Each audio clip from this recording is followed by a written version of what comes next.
Well, I thought our guys did a great job, especially in that first half, nip-tuck game.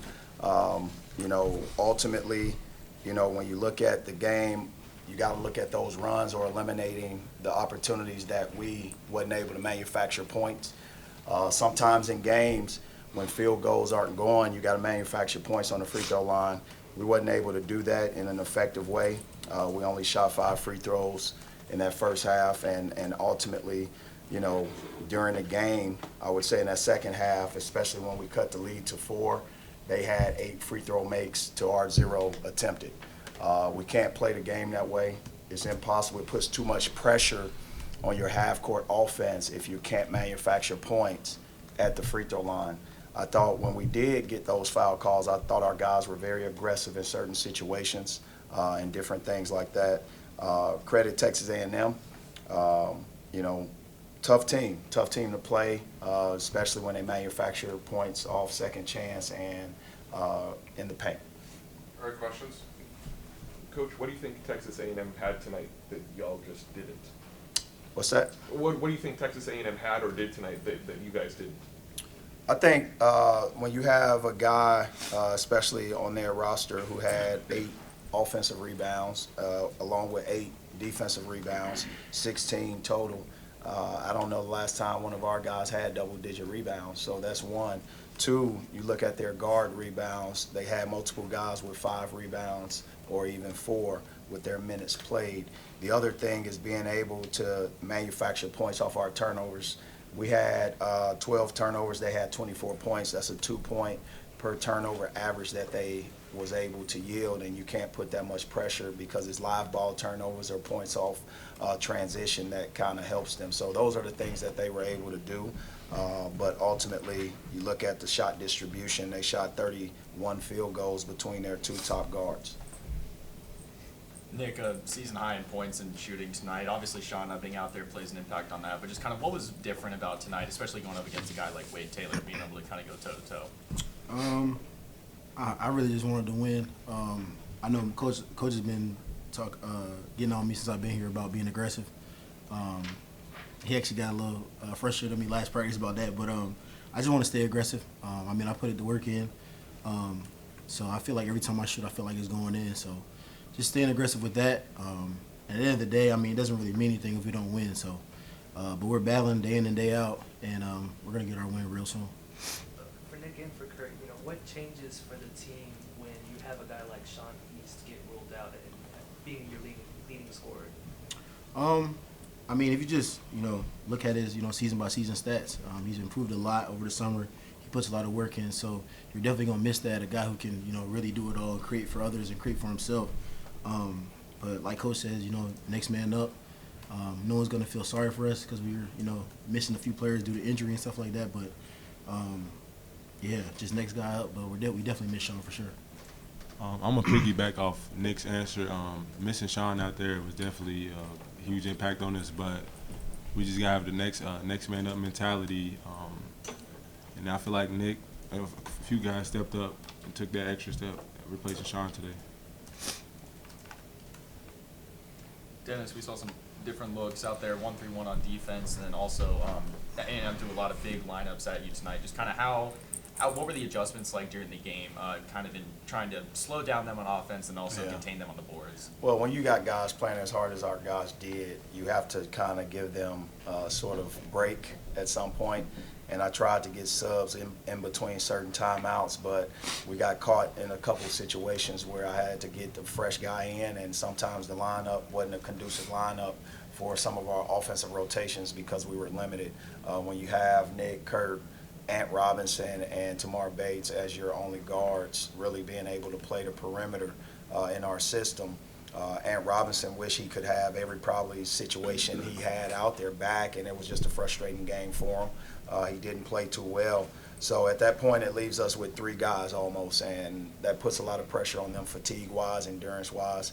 And we just had to put some lineups out there that may not have, made sense, but we had to in terms of substitution pattern.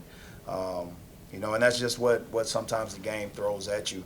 what I'm proud about, I'm proud that our guys, we had moments in that game where we could have taken the lead. We could have ended up even forcing Texas A&M to play from behind. We just wasn't able to execute like I thought we would have, especially from the free throw line. It's almost like we have to play perfect basketball, especially with our injuries. Our margin of error is very slim because of those situations we're in, and it puts a lot of pressure on the defensive side, offensive side, to be able to come away with wins. Coach, in the second half, you guys got the game pretty close. What did you see there in that moment that you guys think you can carry into the next game? I thought our guys executed the half court offensive game plan well, just because of how Texas A&M rotates defensively. They're very good at disrupting passes over your head. They get a lot of deflections. I thought our guys were able to get that ball from one side of the court to the other, and it left Tamar Bates, Nick, Honor, Curt, those guys wide open, even Noah Carter wide open to be able to knock down some shots. There were some open looks we got, and we wasn't able to knock them down. So those are the things that stand out to me personally when I look at the game. Coach, on the turnovers, just what do you think A&M was able to do to force some of those, or is that something that isn't even something A&M Well, did? I'm going to give credit to the defense because our guys aren't trying to make those mistakes. I think if you look at how many high-hand deflections they got Nick in the corner for one, Noah Carter for probably one or two, Tamar Bates for one, but also quick hands. Those guards are good when you look at Radford and Taylor. And Taylor had 4 steals. That's a young man who's all defensive guy, and he does a good job. So the disruption part, the baseline seals, I thought our guys, again, when you look at Tamar Bates and what he was able to get the and one or even the foul down in the paint, he was able to draw a foul because of his aggression, and I thought that aggression toward that part of the game would allow us to get to the line.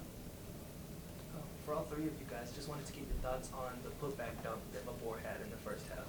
Curt, you want to go first? I'll go first. It was electric. I feel like it gave us momentum as a team, and it got our home crowd on their feet. So it was a big game changer for sure.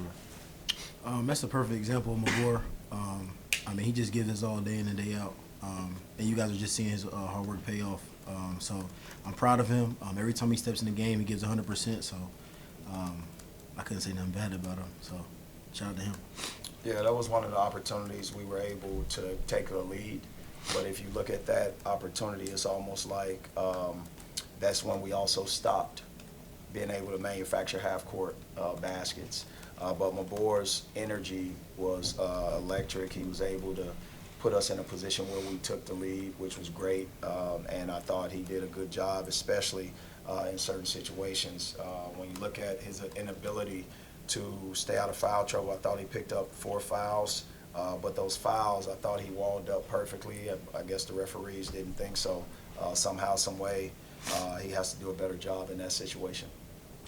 When you say that y'all kind of stalled after that Mabor dunk, what do you think it was about that specific scenario? That specific scenario, we didn't get to the foul line.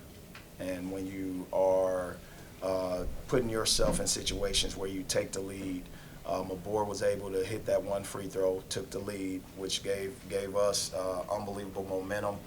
We just wasn't able to manufacture what we need to manufacture, whether it was loose balls, offensive rebounds. I thought we got stops, but A&M kept guys on the boards, and we wasn't able to secure the rebounds and ignite an offensive package, whether it was transition or even in the half court. Like I said, being able to put pressure off your field goals and put more on your free throw attempts. Final question? Coach, you talk about getting to the free throw line. Who would you like to see, kind of get to the free throw line more moving forward? All our guys. I think percentage-wise, we're one of the top teams in the conference, percentage-wise, when you look at the bulk of our season. But we're also last place in attempts. So you take that stat, if you can even get 50% more, it puts you probably in the top half of the conference in attempts and percentage. You look at Noah Carter's line, you look at Tamar Bates, who's shooting 90%. Nick Honor shoots a great percentage, even Curt. We just got to have multiple guys being able to get to the free throw line and execute. Coming away with, again, 13 free throw attempts. It's not good enough. It's not good enough. All right, thank you. Thanks, MIZ.